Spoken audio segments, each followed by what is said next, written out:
Greetings. I'm Elisa Perrin, Associate Professor in the Radio, Television, Film Department and co-director of the Center for Entertainment and Media Industries in the Moody College of Communication at the University of Texas at Austin. I'm thrilled to host this installment of the Moody miniseries on the relationship between the comic book industry and Hollywood. We're all well aware of the preponderance of superhero-related comics on screens these days, but we're also seeing a growing number of original non-superhero properties based on comics making their way to film and TV. Both of our guests today have been involved in creating content for the comic book industry and in Hollywood, and thus can provide us with a distinctive perspective on each industry and on the relationship between them. We have two distinguished guests today. First, I want to welcome Boom Studios CEO and RTF alumnus from the class of 1992, Ross Ritchie. Mr. Ritchie is known for publishing comics such as Lumberjanes, Mouse Guard, and Adventure Time, as well as producing the motion picture Two Guns, based on the Boom Studios comic book of the same name. Welcome, Ross. Hi, thank you. And next, I would like to welcome comic book writer and filmmaker, as well as native Texan, Greg Pak. Mr. Pak is known for his work as a writer on such comics as Planet Hulk, Firefly, and Star Wars Darth Vader, along with his creator-owned series for Boom Studios, Ronin Island and Met Cadet U. He's also an award-winning writer and director, most notably for the feature Robot Stories. Welcome, Greg. Hey, thanks for having me. So thanks so much for joining us. And let me just go ahead and get us started with some questions. I'm wondering, first of all, if each of you can start us off by giving us a sense of your current work in comics. And for Ross, this could be an overview of what you do in your position with a CEO of Boom. And for Greg, this might involve your work on comics as a writer in terms of what your process is like, how many projects you juggle at a time, that sort of thing. Ross, let's dig in, if you don't mind. All right, so here's what I do as the founder and the CEO. So I am paying attention to everything all the time. And in particular, I am reading a tremendous amount of comic books and paying attention to projects that are launched all the way across the graphic novel and comic book spectrum. So I'll find a writer I'm really excited about, and I'll go to my team. I've built an editorial team, and we'll have a conversation about the talent.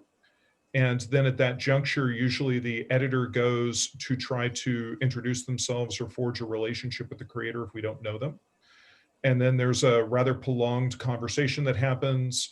The writer might be busy, but then ultimately the material, they'll submit an original pitch. That's brought back to myself, my editor-in-chief, my president of publishing, and the rest of the team. And we have a discussion about the project. If it makes it through the process and it's something that we pick, I greenlight it. And then at that juncture, we do a projection and we back into the costs of the project, the printing, the shipping, what we think it will launch at as far as how many units it'll sell. And then that will define the page rates that we can pay the creative team. And so we negotiate the contract, close the contract, and then the editorial process begins. When the editorial process is far enough along, then I go to my marketing team and we have a marketing conversation about how to launch the project. We announce it, we start to market it. And then once the project actually starts to become published, then it goes through design. It goes into manufacturing. I supervise all of that. And then it's usually serialized as individual comic books. And then it is collected into a graphic novel format. And the graphic novel is sold in comic shops, but it also goes to the book trade, which includes Barnes & Noble, Amazon, independent bookstores, and libraries. And so I supervise that process as well. And then once the material has gone through all of these channels, we usually look at it as, is this a film or a film project or a TV show? And so I have a team that's put together that is combined in both categories. And so we have a robust discussion about that. Then we create a framework of what we think the show or movie is. And we create writers lists. We go to the agencies. We ask for specific writers, and then they pitch us writers that we hadn't thought of. And then we go through a process of attaching a writer. And then once we've attached a writer, we develop a take with the writer. And then we go to buyers, which would be studios. So that's my job. And that's for original content.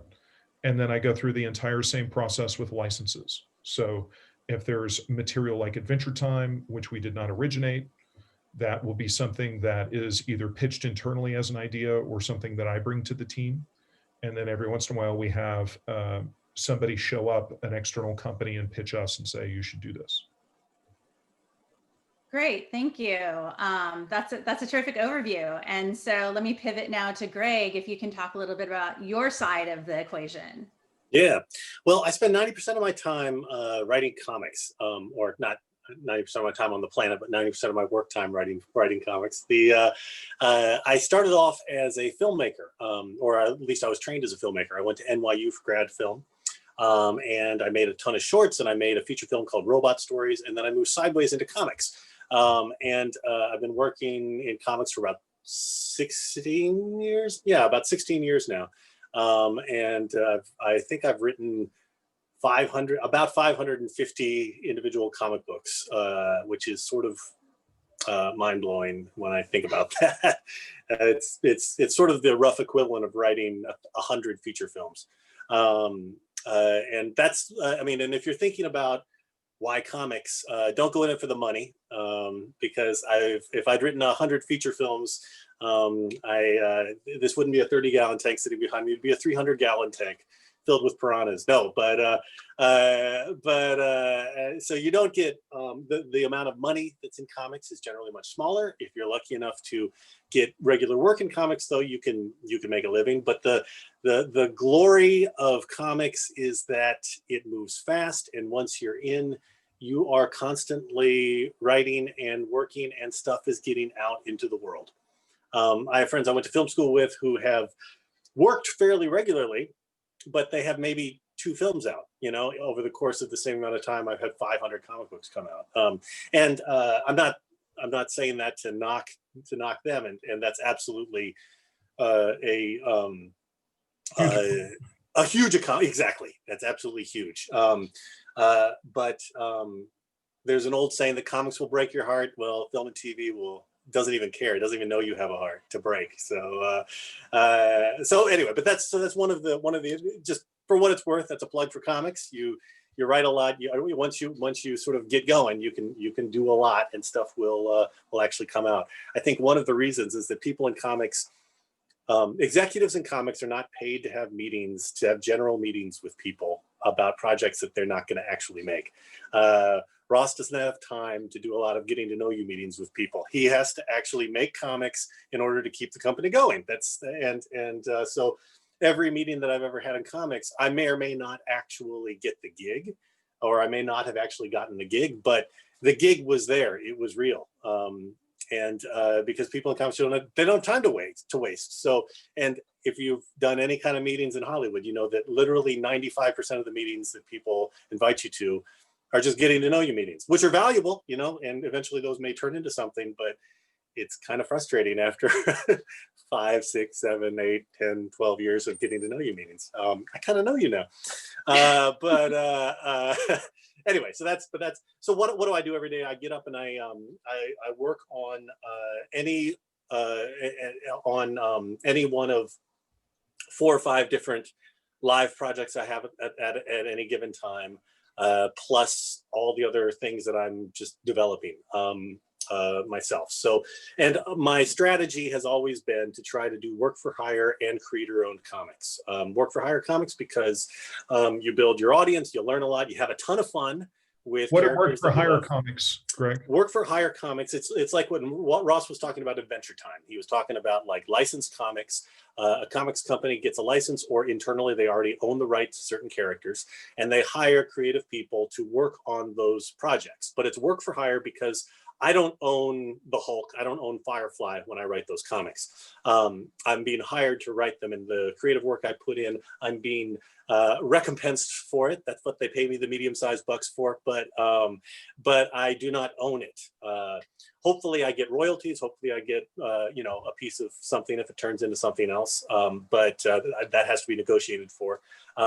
But so work for hire in the comics, historically, work for hire in the comics industry has often been exploitative.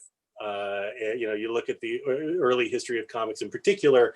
Infamously, people signed away the rights to things that made companies billions of dollars. I do work for hire comics because because when you work with a good company, you get paid what you're worth, or at least close to what you think you're worth, and it's a tremendous experience. You build your audience, you build your relationships, and frankly, I love the characters and projects that I'm working for, and I love the editors I work with. Also, it's stable, right? Relatively stable. But at the same time, I'm doing creator-owned stuff, and creator-owned, as opposed to work for hire, is original stuff that I've come up with, and I found a company to partner with. Different kind of contracts work in different kind of ways in terms of what happens with the ancillary and who gets what. But with a creator-owned project, you are inevitably going to get a bigger piece of that pie. And have more rights when stuff gets turned into something else later on down the line than you would with a strictly work for hire situation. So I've been thrilled, particularly at Boom, to have incredibly good experiences doing both work for hire projects and creator-owned projects. And I'm not just saying that, Ross, it's true. Thank you. So right now, at this moment, I'm working on a Firefly book for Boom, which is edited by Janine Schaefer, who's one of my favorite people in comics. I worked with her back in Marvel, and she called me up at one point and was like, "Hey, Greg, I think you should write this Firefly book for us." And I was like, "I'd never seen the show. I saw the movie, but I don't know." And she said, "Watch the show." And I watched one episode, and then I watched the whole thing over the course of a weekend, and I was hooked. So Firefly is based on the Joss Whedon TV show, sci-fi Western from 20 years ago. Is it 20 years now? It's not quite 20 years, right? It's 14 or something, right? From a while back. And the movie Serenity also is part of that whole universe, continued the story. And we're doing the comics, and it's now we're on issue, I think I just turned in issue 24, and we are one of Boom's best-selling licensed books, and which is a miracle, and not a miracle because it's a very beloved thing, but it's a blessing during the pandemic to have a solid book like that. So thank you again, Ross. Thank you for your work. But yeah. So that's one book I'm working on. I'm working on the Star Wars Darth Vader book for Marvel, and then I've got I just wrapped up the Ronin Island book for Boom, which is one of my creator-owned books, along with my Cadet U with Boom. And I've got, as always, a couple secret projects percolating. Hopefully another one with Boom, so knock on wood for that. And so at any given moment during the day, I'm working on any one of a number of stages on any one of these projects. I might be doing an outline for a story arc, which is sort of analogous to a pitch document you might do for a TV show or something you're working on.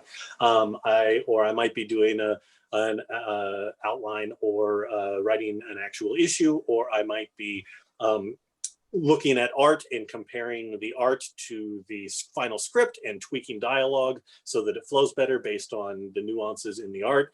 Or I might be giving notes on colors or layouts from the artist, or I might be talking about the plans for the next year of something. So there's a million different stages of comics development that, as a writer, you are when you're working with a good company and cool people, you're involved in all of that, and you've got sort of multiple bites of the apple to keep making the thing more awesome, and to make it really sing. So that kind of variety of stuff, and then multiply all of that by however many projects you're working on, and think about that in terms of a monthly production schedule, wherein these books have hard deadlines. They have to get out into the world, and when you get an email at 9:30 in the morning and they need notes back on they want you to take a last look at a proof before it goes to the printer. If you don't give them that last look, you lose your opportunity to catch little glitches and stuff. So it is the kind of business where, yes, you get to work from home. Well, everybody works from home now, but you get to build your own schedule. But you also have these crazy hard deadlines, and these deadlines are not just today. These deadlines are sometimes in a half hour. And they can come out of the blue, and so that's kind of and also you might have 4 of those you might get 4 crazy emails all at once on the same Friday afternoon. So you have to have a brain that likes that and can manage that sort of chaos in a productive way without letting it, knock you out. And then also at the same time you're doing all that as a creative professional, you're working on other projects and other ideas and hopefully working on film and TV stuff. I mean, in my case, that I've always got like I said, I spend 90% of my time working on comics usually, but then I'm always in development with something in the film and TV world that I never talk about because, one, because of non-disclosure agreements, and secondly, because I never talk about film and TV stuff until it actually is out there in the world, because you never know. But yeah, so it's, it's not just clocking hours at the office every day. It's a different thing every day and every minute. But it's awesome. Yeah, it seems like, first of all, thank you both for your overviews. It's very helpful. And it seems like the key word here is juggling 800 things at once. And what's so striking is it's juggling both in comics, but also in film, TV, across the board. I'd love to kind of delve a little bit more into the creator-owned comics component for both of you, especially because, and this was something I mentioned in the intro, it seems like there's an increasing turn to creator-owned projects being developed into film and TV shows. And I'm just curious, Ross, you mentioned, for example, in your introduction, that usually comes later in the game in terms of thinking about it in film or TV. And I'm just curious for both of you, like, how much or when are you thinking about it as a film or TV project, versus how much of it is it's comics and then it's film and TV separately? And also related to that, Greg, like, are you thinking ever of your creator-owned projects being things you're involved with, right? So I'll start with Ross on that one first. There's been a tremendous amount of companies that have been, I launched Boom in 2005. And in the time span that I launched Boom, past 15 years, 20 years, there's been a tremendous, probably there's been 25, maybe 35 companies that have been launched as comic book publishers that had a dream that they were going to take this movie pitch and turn it into a comic book. And they all went out of business. So what you have to do as a comic book publisher is look at something as a comic book first, and ultimately last. If it does not work as a comic book, the analogy that I give it is the comic book audience, they come to the medium because they love comics, and they love, great art is compelling. And so if I create a movie pitch and I sneak it past you as a comic book, you can tell, you hear songs that are written to be hits and they don't work. It sort of for lack of a better expression, it's a cynical marketing ploy, right? And music that's written because it's beautiful and amazing and it moves the heart of the artist that creates it is engaging and people find it powerful. And so those are the comics that we're looking for. Now, if a creator has a vision in their mind of creating a movie or a TV show out of their comic book, that's their thing. What we focus on is the comic book first. And I will tell you, I've had great comic books published where the creator knew that it was a movie and it turned into a movie. And I've had great comic books published where the creator knew that it was a TV show and it wasn't much of anything. So creators need to follow their muse and they need to do what engages them and makes for great material. And that's the most important thing. Now, once we get to the end of that process and we have the comic book, then we can sit down and look at it and go, okay, well, if this was a movie or a TV show, what would it be? Blah, blah, blah, blah, blah, and figure it out. And it's a very strange continuum where there's material, when Two Guns was published, I couldn't get arrested. And I was literally at every single studio pitching that. And I knew it was a movie. And everybody passed. And then it got collected into a graphic novel form. And I had a bidding war to buy the rights, and everybody had to have it. And so how, what, when, where, you just have to be, it goes back to the top of the conversation when I said you have to pay attention, and you have to pay attention to everything all the time. So in your field of expertise. And so for us, we are a comic book publishing company. And through that process, my joke about Hollywood is publish a comic book, buy a safe, put your comic book in a safe, dig a hole in your backyard, bury your safe, and in the morning, Hollywood will find it. And I had a Hollywood background before I started publishing. And so when people started to pop out of the woodwork and say, I think this is a movie, I think this is a TV show, I knew the pretenders from the real deal. And I felt an obligation to my creators to protect them from people that were looking to make a fast buck and were looking to exploit things. And I felt it was important to protect the material and to protect the creator's vision. And if things wanted to be changed, it would need to be something that would need to be a conversation with the creator.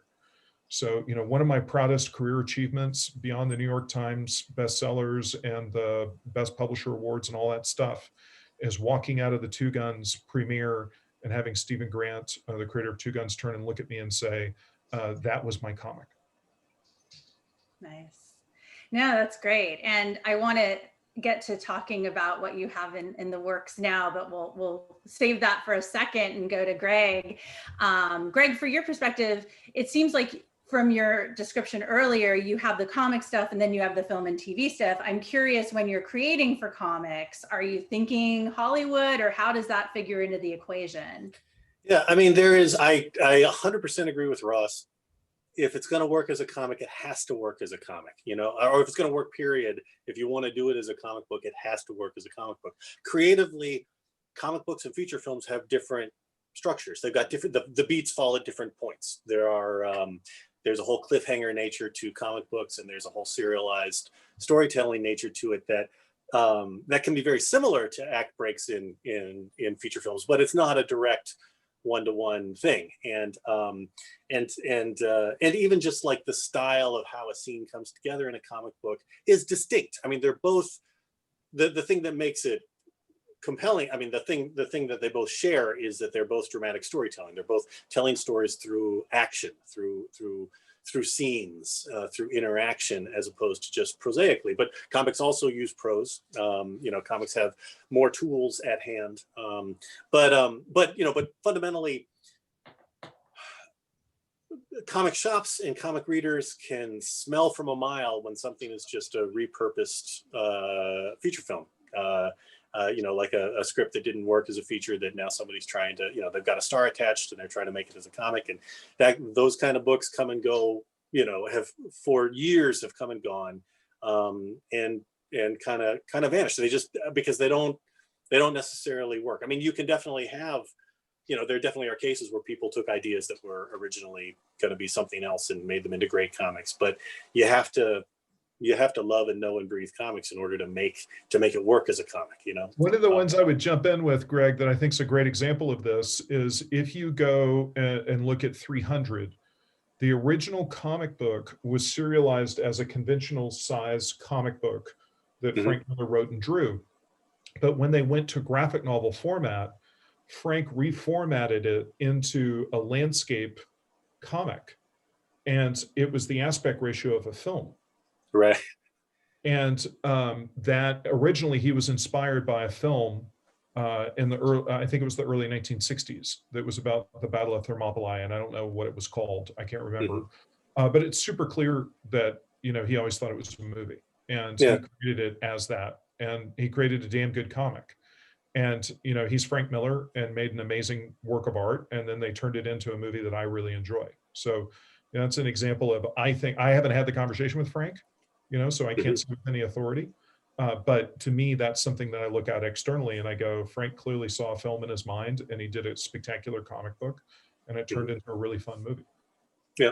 So whenever I'm working on a project, I absolutely am a creator-owned project. I'm absolutely thinking, I'm absolutely cognizant of the fact that this is part of my business plan, and I want to sell this, and I want to make more money off it.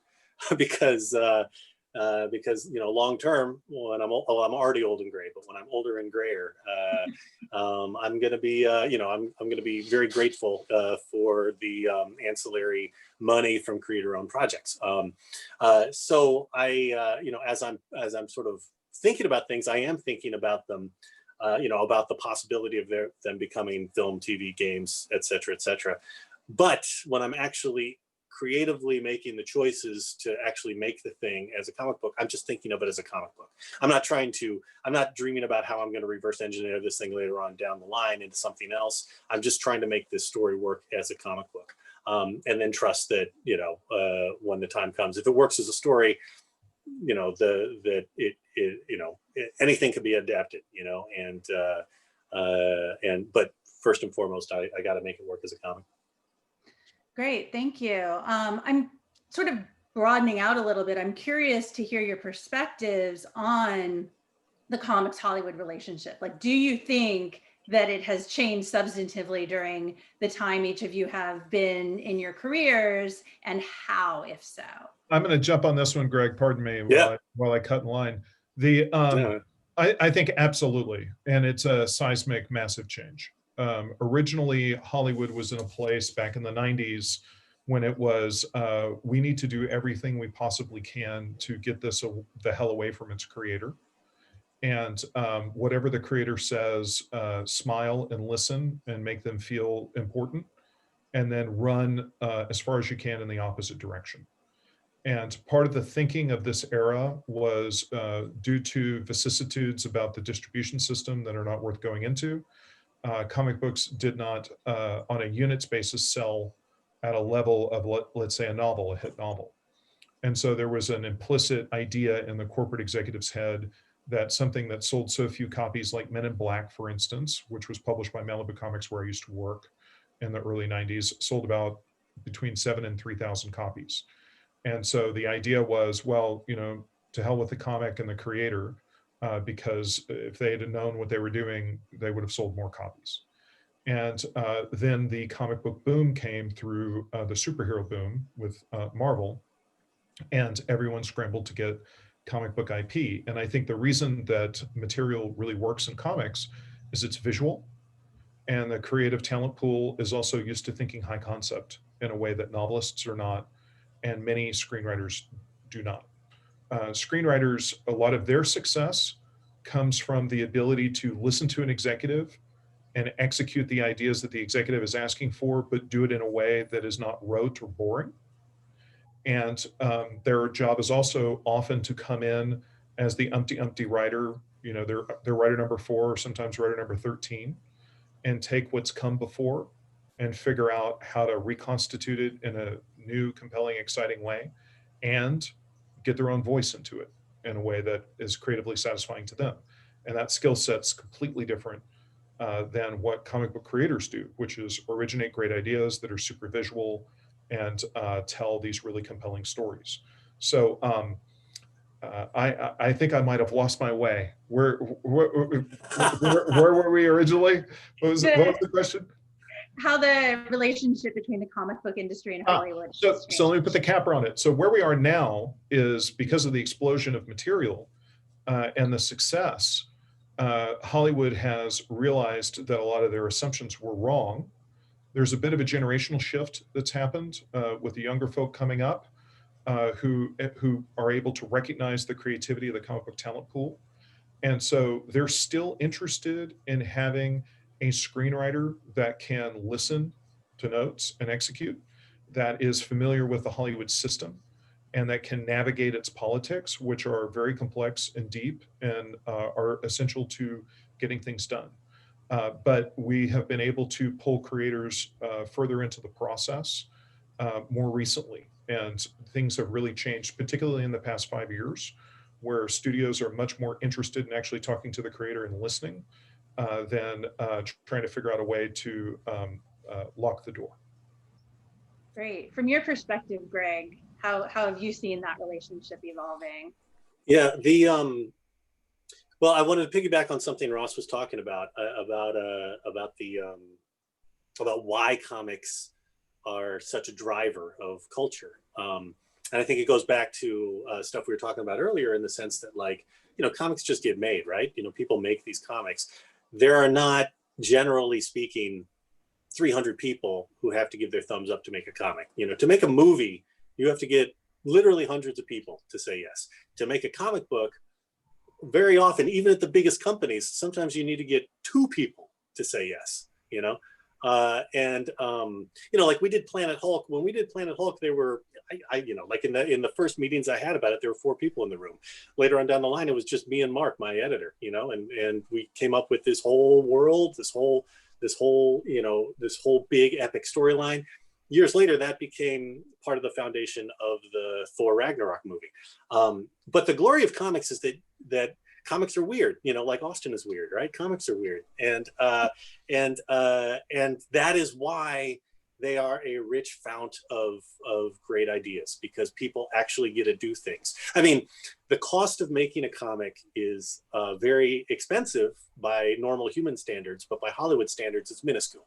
Even if, like, you know, like people run Kickstarter campaigns, and, you know, if you raise $100,000 to make a movie on Kickstarter, you've just gotten enough money to get everybody in debt and to underpay everybody who works on your feature. You know, you raise $100,000 on Kickstarter to make a comic book, you can pay people their actual rates and actually make a comic book. And it's a business model that works, and people can create with you know, this is all ideal, right? Because there's plenty of ways that comics doesn't work this way as well, you know. But basically what I'm saying is that there is a greater chance that you're going to have weird ideas come through and have the chance to prove themselves. And not even just weird ideas, but you can prove that there's an audience for characters like Kamala Khan or Amadeus Cho, you know, who are these Marvel characters, non-white Marvel characters that, you know, Amadeus Cho was a character that I co-created with Taka Miyazawa back in the day.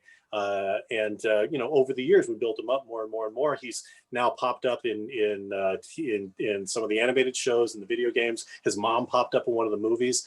Eventually, and I have no inside knowledge of this, but I'm fairly certain that eventually he's going to show up in the movies.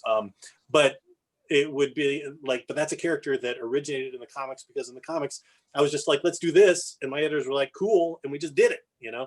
So that's one of the reasons why comics, not just, you know, comics of all kinds, not just superhero comics, but indie comics and everything else, have driven the culture, because people can just, it's proof of concept. You can prove that this story works without, you know, without having to go through thousands of committees. The things that I've seen change, I saw the real sort of sea change in terms of mainstream movies happen with the first Iron Man movie with Robert Downey Jr. That was really the turning point for the kind of modern wave of superhero comics. Before that, you had a Batman movie every few years, right?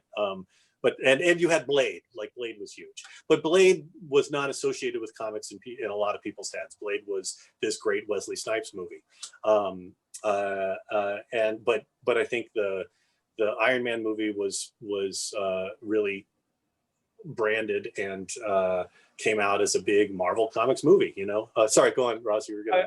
I would say, I think Blade surprised everybody, and then that X-Men movie, the first one, blew everyone's mind, and then Spider-Man proved that it was not a fluke. And when Iron Man happened, it was Katie bar the door. Yeah, yeah, like, and so there's literally no limit to where, I mean, the biggest movies in the world are these movies that come out of comics. But at the same time, you've had in the indie film world, and also in just in non sort of, like, I mean, there are tons of movies that are based on comics that people don't even really realize are based on comics. I mean, there's obvious stuff like Scott Pilgrim, but oh my God, I just spaced on it now. It's the classic example. What's the Tom Hanks movie? The gangster movie. Road to Perdition. Exactly, Road to Perdition, based on a comic book. Did you know that?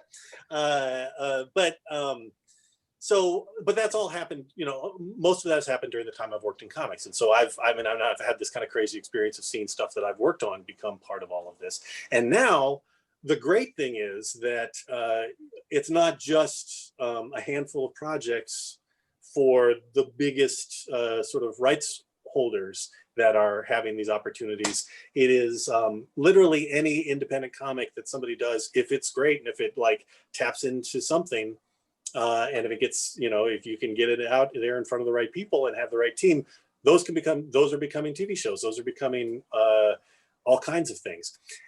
And again, like that's not necessarily the creative goal. The creative goal is just to tell great stories. But in terms of like, I'm a big advocate for people getting paid what they're worth, and in terms of comics creators, hopefully not having to do GoFundMe's for health insurance in 10, 15 years. I think it's fantastic.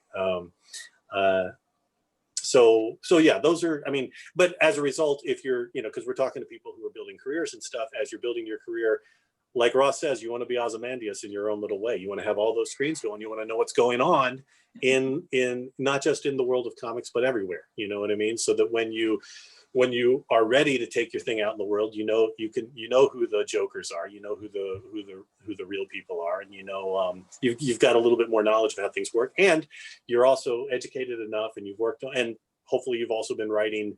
You've got your own film and TV scripts that you can show, and that so that when the time comes, you can sell yourself and get in there and participate creatively when your work gets adapted.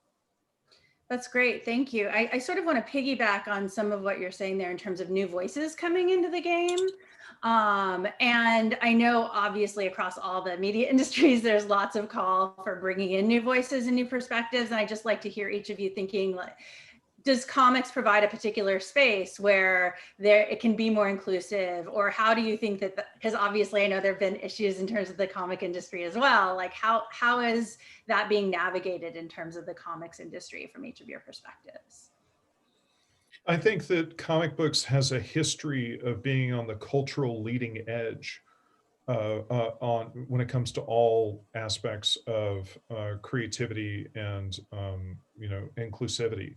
There's examples of African Americans drawing comic books in the early 40s that are lauded and collected as some of the greatest artists of that era.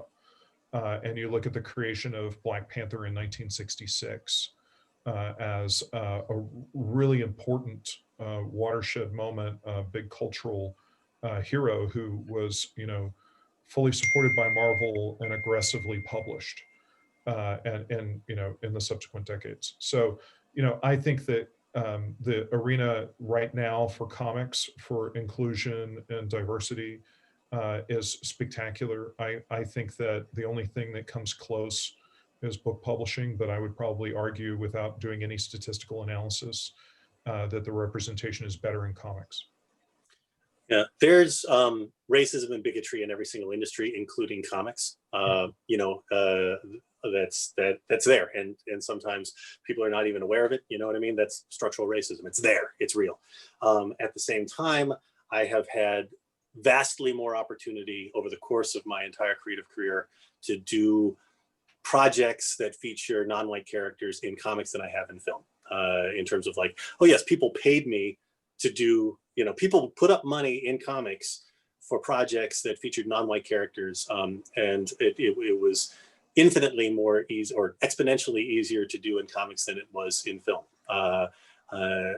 That's changing everywhere, in the sense that, over the past, even just in the past 5 years, there's been a sea change in the film industry, that's been fueled by, a lot of different things about the April Rain. You look up April Rain on Twitter, and she's the woman who did the Oscars So White campaign.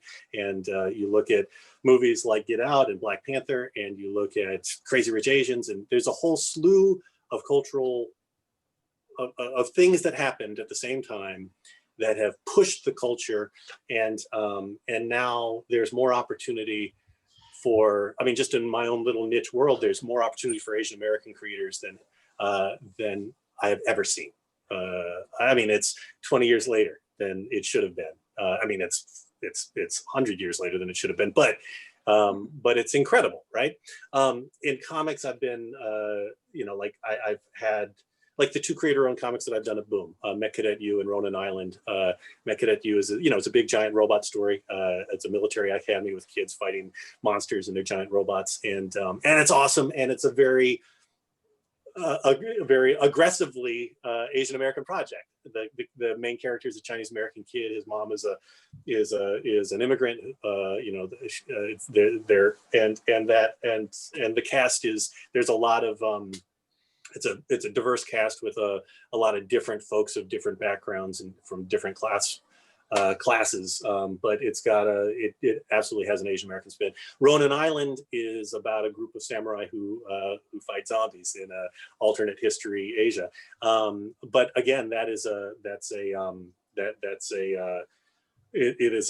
diversity within diversity there. This group of samurais includes Koreans and this group of young Ronin includes Koreans and Japanese folks and Thai folks and Chinese folks, and it's, in a way, it's this kind of metaphor for the Asian diaspora.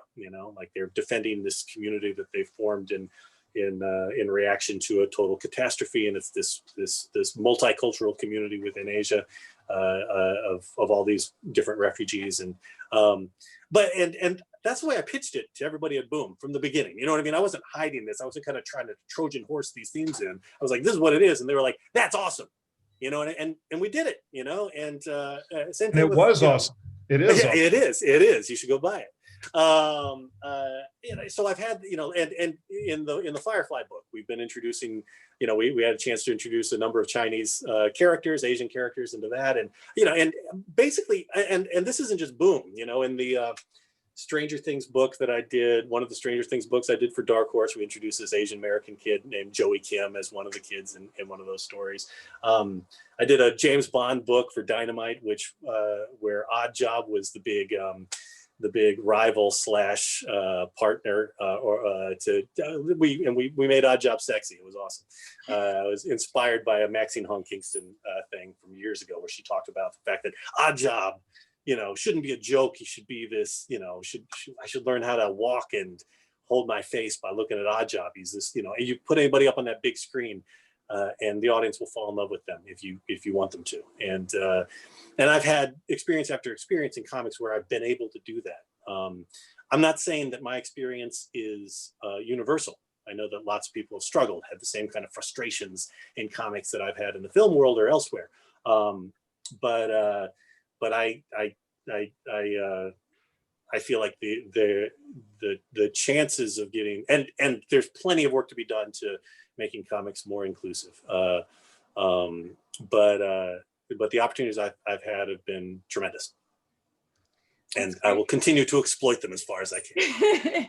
Speaking of exploiting opportunities, and this is sort of just a wrap-up question for you both, I'm curious if there's any projects that you want to speak of that you're working on now that you're excited about, what's next, film, TV, comics that you haven't mentioned. Well, I'm going to jump in, and I'm really excited about, we're putting out a graphic novel that's called The Sacrifice of Darkness.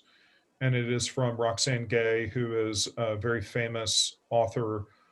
She's known for writing a big hit book called Bad Feminist, which I suggest you read and learn more about her. She's pretty spectacular. We have a great creative team that we've put together around that.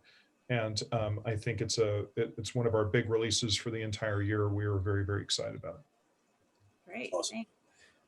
Yeah, I have a lot of things I cannot talk about because of pieces of paper I've signed, but multiple exciting things that are taking me places that I kind of dreamed of going 15, 20 years ago. So knock on wood, please cross your fingers for me, because it's all about me right now. Thank you.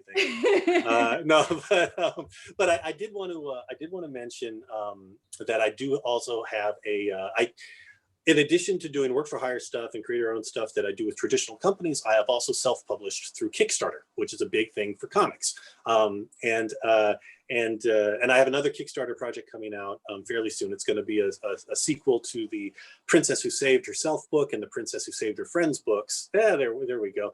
It's some of my daughter's favorites. Oh, thank you so much. They're based on a song by Jonathan Colton, who I went to college with back in the day. Really? And yeah, drawn by Taka Miyazawa, the guy I co-created Amadeus Cho with. But they're kids' And books. And, yes, yeah, exactly. Yeah, Taka also drew Met Cadet U. And so, but we've got a third one of those coming out. And again, because we're talking to folks who are, you know, like everybody who's building a career, Kickstarter is real, and Kickstarter is an important tool. Every tool, there are so many tools available to us right now to get stuff done. I come out of real indie film stuff, right? You know what I mean? Like that kind of scrappy, let's put on a show sort of stuff. You know, that's kind of where we came from when we were coming up at NYU and everything. You know, everybody wanted to go and make, you know, get picked up by Miramax and make some giant thing. But mostly we were out there just hustling and making stuff on our own. And now there's all this, there are crowdfunding tools, there are digital distribution tools. There's just a million more ways to get your work made and get out into the world. I will say Kickstarter is important, and I wanted to plug, I wrote a book called Kickstarter Secrets, which is just a how-to book. Very straightforward, incredibly practical, and it's free for the duration of the pandemic in digital form. And there's even an ebook, but if you go to gregpockshop.com, you can download that. And hopefully, I wrote it a couple of years ago, so there's some stuff that may be very slightly dated, but I think probably 95% of it is still fairly accurate. And hopefully that'll be helpful for you if that's something you're thinking about. Oh yeah, and the other thing I want to say is vote. Did you say boom? Vote. Oh, vote. Yes, vote. Yeah, we have to reiterate that. Yes, that is definitely a good note to end on, is vote. Thank you. Well, I really appreciate both of you taking the time to share your insights. We covered a lot of territory in 45 minutes or so. And I also just want to thank everyone for joining us, and the Moody College of Communication, our alumni, students, friends, and parents for joining us today, and to say stay tuned for the next Moody mini-series. Thanks again. Bye. Thank you all so much. Appreciate it. Thank you. Bye.